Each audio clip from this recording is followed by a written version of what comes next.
تمام مذاہب کے لوگوں کے لیے کی جا رہی تھی، ہم نے اس تحریک کو انجام تک پہنچایا۔ بالآخر مسلمانوں کے لیے اس مملکت کا کی بنیاد رکھی گئی کہ مسلمان آزادی کے ساتھ اسلام کے مطابق اپنی زندگی گزارے گا۔ بدقسمتی سے 25 سال تک یہ سرزمین بے آئین کے طور پر جانی جاتی رہی، عبوری آئین دیے جاتے رہے، جرنیلوں کے آئین دیے جاتے رہے، لیکن اس مملکت خداداد پاکستان کو اگر متفق کا آئین دیا گیا تو جہاں پر اس وقت کی حکومتی وفد کی سربراہی ذوالفقار علی بھٹو کر رہے تھے، تو مد مقابل وفد کی سربراہی آپ کے اور ہمارے قائد مفکر اسلام حضرت مولانا مفتی محمود رحمہ اللہ کر رہے تھے۔ ان کے شان بشانہ محترم ولی خان موجود تھے، ان کے شان بشانہ عبد الصمد خان اچکزئی موجود تھے، ان کے شان بشانہ سردار بزنجو موجود تھے، ہمارے صوبائی اور قومی سطح کی قیادت کے اکابرین موجود تھے، لیکن اس وقت بھی ان تمام جماعتوں کی قیادت کی سعادت اللہ رب العزت نے آپ اور ہماری قیادت کو دیا، اور انہوں نے پوری قوم کی قیادت کرتے ہوئے 73 کے اندر اس قوم کو آئین دیا، متفق کا آئین دیا۔ وہ آئین جو عبوری آئین ہوتے تھے، جرنیلوں کے دیے گئے آئین ہوتے تھے، ان آئین سے جان خلاصی کی تو آپ کی قیادت مفکر اسلام حضرت مولانا مفتی محمود رحمہ اللہ کی قیادت میں ہوئی۔ ہم تحدیث بن نعمت کے طور پر کہتے ہیں کہ آج اگر ہمارے اس ملک کو اسلامی جمہوریہ پاکستان کہا جاتا ہے تو وہ اس آئین کی وجہ سے کہا جاتا ہے۔ اگر آج ہم اس ملک کے بارے میں کہہ سکتے ہیں کہ اس ملک میں بسنے والے کروڑوں مسلمانوں کی دلوں کی اور نظریاتی ترجمانی کی ہے تو وہ جمعیت علماء اسلام نے کی ہے۔ اگر اسلام کی ترجمانی کی ہے تو وہ جمعیت علماء اسلام نے کی ہے۔ ہم نے اس ملک کے اندر اسلامی آئین دیا سن 73 میں، اور پھر ختم نبوت پر ڈاکہ ڈالنے والا غلام مرزا جو انگریز کی پیداوار تھا، جو فتنہ تھا، اس فتنے کا سر بھی اگر کچلا ہے تو وہ آپ کی قیادت مفکر اسلام حضرت مولانا مفتی محمود رحمہ اللہ نے کچلا ہے۔ مسلمانوں کی اس عقیدے کی ترجمانی کی ہے تو جمعیت علماء اسلام نے کی ہے، اور پھر آج ہم سے کہا جاتا ہے کہ آپ جمہوریت کی بات کریں،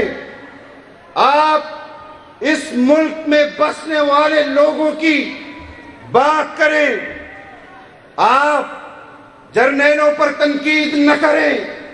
آپ فوج پر تنقید نہ کریں، آپ ایشوز کو جو پبلک کو درپیش ہیں ان پر بات کریں، لیکن میں چشمدید گواہ ہوں ان گزشتہ 5 سالوں کے اندر جو کچھ ہوتا رہا، لیکن پاکستان کی تاریخ بھی اس پر گواہ ہے کہ اگر آپ مجھے کہتے ہیں کہ فوج پر تنقید نہ کریں، ہماری تنقید وہ فوج پر نہیں ہے، لیکن ہماری تنقید جنرل ایوب پر ضرور ہے۔ ہماری تنقید وہ فوج پر نہیں ہے، لیکن ہماری تنقید جنرل ضیاء پر ضرور ہے۔ ہماری تنقید وہ فوج پر نہیں ہے، لیکن ہماری تنقید جنرل مشرف پر ضرور ہے۔ ہم نے 2018 کے انتخابات میں بھی ان کے نتائج کو مسترد کیا، اور اس وقت کے آرمی چیف نے کہا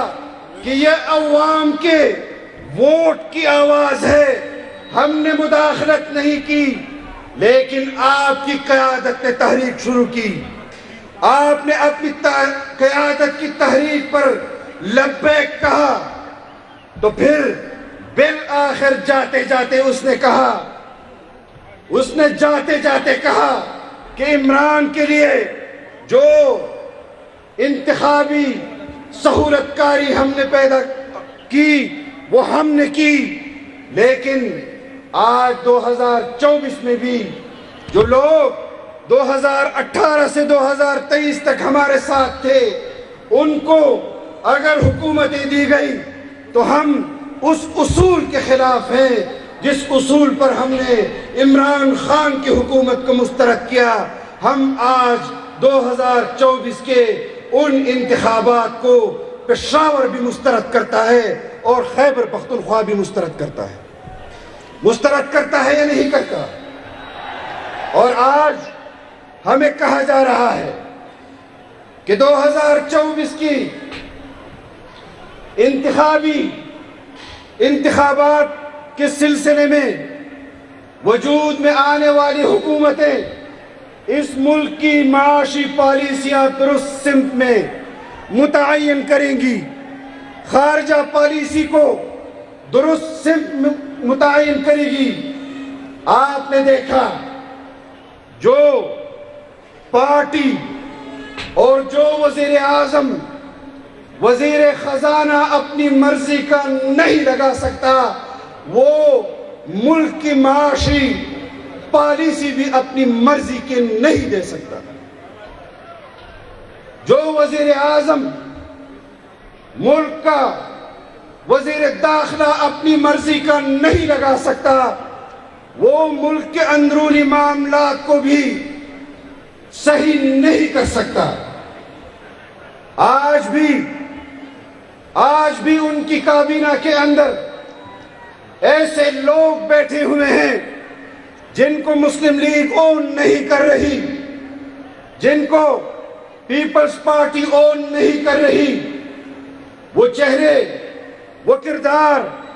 کون نہیں جانتا کہ وہ کس کی پشت پناہی ان لوگوں کو حاصل ہے۔ آج ہم اس تحریک کو اگر آغاز کرنے جا رہے ہیں، مجھ سے پہلے ہمارے مقرر نے کہا کہ ہم روایتی سیاست کے علمبردار نہیں ہیں، ہم اس سیاسی جدوجہد کو منطقی انجام تک پہنچائیں گے، لیکن اس کے لیے ضروری ہے کہ آپ اپنی قیادت کی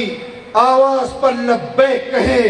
اور اپنی صفوں کے اندر وحدت پیدا کریں۔ مجھے معلوم ہے کہ ہمارے اضلاع کے اندر ایجنسیاں متحرک ہو چکی ہیں، ہمارے تنظیمی معاملات کے اندر وہ مداخلت کر رہی ہیں۔ ہم نے اپنی صف بندی میں ان کو گھسنے نہیں دینا، اور ان کو یہ بات ببانگ دہر کہنی ہے کہ ہم اپنی قیادت کے آواز پر ایک آواز ہے، اور اس تحریک کو ہم انشاءاللہ اپنی منزل تک پہنچائیں گے۔ صوبوں کے اندر حکومتیں بنائی گئی ہیں، یہاں کا وزیر اعلیٰ کہتا ہے، یہاں کا وزیر اعلیٰ اپنے آپ کو قوم کا منتخب وزیر اعلیٰ کہتا ہے، اور مجھے معلوم ہے کہ اس کی وزارت اعلیٰ کی خرید فروخت وہ کس صوبے کے اندر ہوئی، کس شہر کے اندر ہوئی، کن افراد کے درمیان طے ہوئی۔ میں صرف آج کے جلسے میں ایک بات کہنا چاہتا ہوں کہ وہ تحریک انصاف کے لوگوں کو کہنا چاہتا ہوں کہ آپ جس کو اپنا وزیر اعلیٰ سمجھتے ہیں وہ آپ کے تحریک انصاف کا وزیر اعلیٰ نہیں ہے،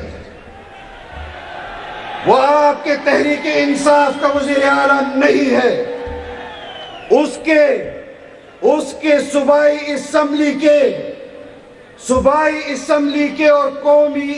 اسمبلی کی اس نشست پر کامیابی کو یقینی بنانے کے لیے کس سطح پر 1 ارب روپے لیے گئے اور کس سطح پر اس کو وزیر اعلیٰ کے منصب پر بٹھانے کے لیے اربوں روپے لیے گئے، یہ بھی ہمیں معلوم ہے۔ ہمیں نہ چھیڑا جائے۔ ہم چاہتے ہیں کہ ہم اس سیاسی پلیٹ فارم سے آپ کو سیاسی انداز میں اپنا مقدمہ پیش کریں، لیکن اگر آپ سمجھتے ہیں کہ جبر کی بنیاد پر، طاقت کی بنیاد پر ہم جمعیت علماء کی آواز کو دبا سکیں گے تو پھر ہم علی اعلان اس اسٹیج سے آپ کو پیغام دے رہے ہیں کہ اگر آزمانا چاہتے ہو تو جمعیت کا کارکن اس آزمائش کے لیے تیار ہے، اور انشاءاللہ آپ میدان عمل میں جمعیت کے کارکن کو اپنے مد مقابل پائیں گے۔ استقبال کیجئے جمعیت علماء اسلام پاکستان کے مرکزی سیکرٹری جنرل قومی اسمبلی کے ممبر حضرت مولانا عبدالغفور حیدری تشریف لا چکے ہیں۔ خوش آمدید۔ جمعیت جمعیت نعرہ جمعیت جمعیت۔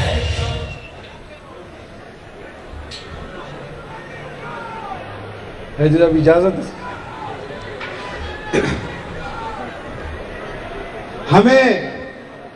ہمارے سامنے یہ جو جمہوری بنتے ہیں، جب ہم نے انتخابات کا بائیکاٹ کیا اور میدان کو کھلا چھوڑا تو پھر جس نشست پر آپ کی قیادت کے مقابلے میں اس کو 94,000 ووٹ دلوائے گئے، اسی نشست پر اس کے بھائی کو 50-60 ہزار ووٹ ڈلوائے گئے۔ تم جھوٹ موٹ بھی اتنا ووٹ نہیں ڈلوا سکے جتنا تم نے عام انتخابات میں نتائج برآمد کیے۔ میرے حلقے کے اندر جو صورتحال تھی آپ کے سامنے تھی، لیکن اس پر ہم اپنی قیادت کی مستقبل کے لاہ عمل اور مستقبل کے فیصلوں پر انتظار کر رہے ہیں۔ یہ سیاسی محاذ ہے، ہم سیاسی انداز سے اپنا مقدمہ پیش کر رہے ہیں، لیکن جو لوگ آج اپنی صفائیاں دے رہے ہیں، کیا ہمیں نہیں معلوم کہ آپ کے میرے حلقے کے اندر کس سطح پر ان امیدواروں کے ساتھ رابطے تھے؟ اور آج بھی ایک طرف تو آج 9 مئی ہے، میں آخری بات کہہ کر آپ سے اجازت چاہوں گا کہ آج 9 مئی ہے، پچھلے سال بھی 9 مئی گزرا، اور آج سے 2 روز قبل ایک پریس کانفرنس کی گئی، اس میں ایک مرتبہ پھر دہرایا گیا کہ ہم 9 مئی کے کرداروں کو سزا دیں گے۔ کہا گیا یا نہیں کہا گیا؟ آپ نے سنا یا نہیں سنا؟ لیکن گزشتہ سال 9 مئی ہوا، کور کمانڈر کے ہاؤس پر ہوا، اس کور کمانڈر کے ساتھ کیا ہوا وہ آپ نے دیکھا۔ لیکن 2 روز قبل کہا گیا کہ ہم 9 مئی کے مجرموں کو سزائیں دیں گے، لیکن آپ نے دیکھا کہ 8 فروری کے انتخابات میں انہی مجرموں کو الیکشن لڑنے کی اجازت دی گئی اور ان کو الیکشن مہم میں حصہ ادا کرنے کی اجازت دی گئی۔ وہ کامیاب ہوئے یا کروائے گئے، یہ تو ہم ثابت کریں گے کہ کامیاب کروائے گئے۔ ایک طرف آپ 9 مئی کے واقعے پر لاہور کے کور کمانڈر کے ساتھ ایک رویہ اختیار کرتے ہیں، اور اس صوبے کا آپ کا کور کمانڈر اسی 9 مئی کے مجرموں کو اپنے کور کمانڈر ہاؤس میں بلا کر ان کی دعوتیں کرتا ہے، ان کی کابینہ کے ساتھ